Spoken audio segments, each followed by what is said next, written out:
नेरूळ येथून मिसिंग असलेल्या दोघांपैकी एक सुमित जैन याचा मृतदेह सापडला। खोपोली पेण रोडवर जवळ झुडपात गागोदे हद्दीत सापडला मृतदेह।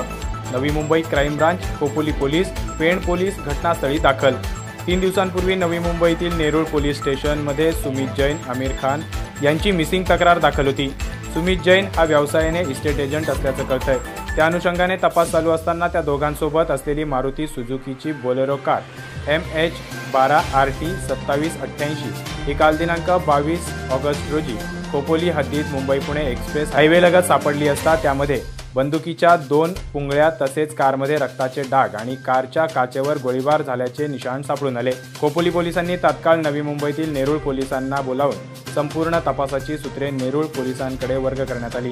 मात्र आज दुपारी त्यातील सुमित जैन याचा मृतदेह खोपोली पेण रोडलगत पेण पोलिसांच्या हद्दीत गागोदे गावाजवळ सापडला असून या ठिकाणी Navi Mumbai police, Khopoli police, Pen police, Khopoli police निरीक्षक शीतल राऊत, पेण पोलीस निरीक्षक संदीप बागुल, पेण DYSP फडतरे, खालापूर DYSP विक्रम कदम आणि इतर पोलीस कर्मचारी घटनास्थळी उपस्थित होते। किरण बांधणकर, फर्स्ट न्यूज मराठी, पेण, रायगड। या आणि अशा अनेक ताज्या घडामोडींसाठी आजच आपल्या फर्स्ट न्यूज मराठी ह्या चॅनलला लाईक, शेअर आणि सबस्क्राईब करा। तसेच बेल आयकॉनवर क्लिक करा।